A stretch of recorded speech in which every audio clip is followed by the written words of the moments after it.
May we move on, please, to agenda item 10, to Paul and the consolidated month 2 financial report.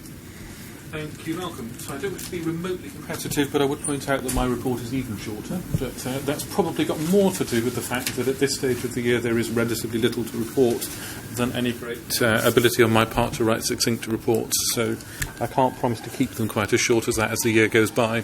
Just 4 things to pull out of the report as it stands. The first is just to pick up on where Simon was earlier on, just to report that our annual report and accounts were laid in Parliament this week. For those of you who haven't yet read them, I have a few copies available for a small price. They make really, really good holiday reading, so do apply to me afterwards. Of course, the good news, having got 14-15 out of the way, is that I can now join the rest of you in 15-16, which will be very exciting for me. So that's the first point. Second one is to confirm what I indicated when we met back in, whenever it was, May, I guess, that we have now agreed balance plans with the CCGs and with our own direct commissioning teams. It's set out in the report. Important to point out that in getting to those balance plans, we've had to utilise 579 million of our historic surpluses carried forward. Of the total of just over £1 billion that is available to us over time, the obvious point being that is a limited resource which we're using up at a reasonable rate. That gives us the total resource of just over 101 billion that you can see set out in the report for this year. These plans, as Barbara said, have been calibrated to provide activity growth in line with our modelling of what we think is required to deliver all those core constitutional standards. And what we're now doing is working with colleagues in the TDA and with Monitor to ensure that all of that activity is reflected in the provider plans that Simon talked about earlier on, that the cost containment measures which have been implemented have their full impact on the financial plans, in particular of providers. And of course that's important because the May submissions from providers showed a £2 billion, slightly over £2 billion deficit in that sector, which compares with a round about £1 billion overspend in 14-15.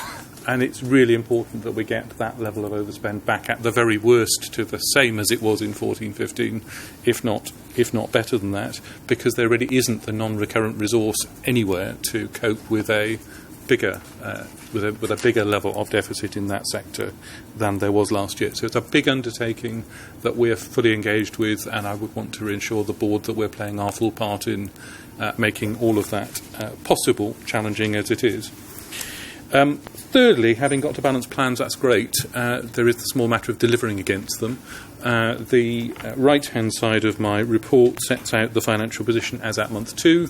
As is usual at this stage of the year, I'm struggling for newsworthy things to say because there's not a great deal of movement in the forecast. There's not a great deal of information to base one's insight on. The only significant factor that's pulled out in the numbers there links back to the earlier item that Bruce presented. There is an overspend already in 15-16 predictable of 70 million against the 340 million budget that you talked about. There is a limited amount that we can do about that in year in 15-16, but it just underlines again the point that you made very eloquently, that we need to find a better means of controlling that going forward for financial as well as other reasons. Of itself, the 0.1% forecast overspend you can see at the top of page 3 is within normal tolerances at this stage of the year. But I do also need to draw your attention to the not-so-small print at paragraph 3.4, which highlights the risk profile against that ostensibly largely balanced position.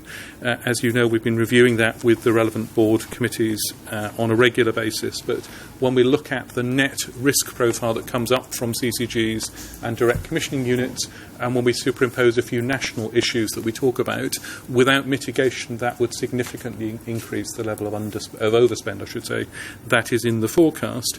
I would want to reassure the board that we have to a large extent got mitigations identified for the bulk of those risks, but I think what it just underlines is there is a very, very tight balance of risk in our position, and we're going to have to keep, as a system, a very, very close check on the emergence of those risks and to be very swift with our mitigation strategies. The executive group will be spending a lot of time on that in September, because that's the time when I think the intelligence comes together with some of the actions that we may need to take to correct any adverse trends. It also highlights, finally, the point I make towards the end of the report about the critical need to avoid unexpected failures in the system. You'll be aware that last year we had a small handful of individual organisations who, as the year went by, disappointed, frankly, in terms of the financial delivery for a variety of reasons. We've analysed all of those reasons in depth. We've shared that insight both with the working group we have with the CCGs and indeed with our own board committees. In particular, the investment committee has taken a strong interest in it. There are some quite discernible patterns as to the causation of those failures, which we have transcribed into a pretty comprehensive toolkit that is being put together, and a set of processes that we're now rolling out and working with CCGs in particular to deploy, so that the lessons we've learned about why those particular places went wrong, why it took us longer to detect them than would have been ideal, and why when we then started to intervene it's taken a long time to get a grip on it. Those lessons we're trying to learn in advance of the next few that would be susceptible to that, and there is action going on right now with CCGs to look proactively at what strengthening of governance, controls, financial management, etc. we need to put in place with them, but predominantly for them to put in place through their own governance to prevent rather than deal with financial failure at a time when we simply won't be able to compensate for that if it should occur. So just wanted to draw your attention to that. That's about it. Well, thank you, Paul, and thank you for that assurance.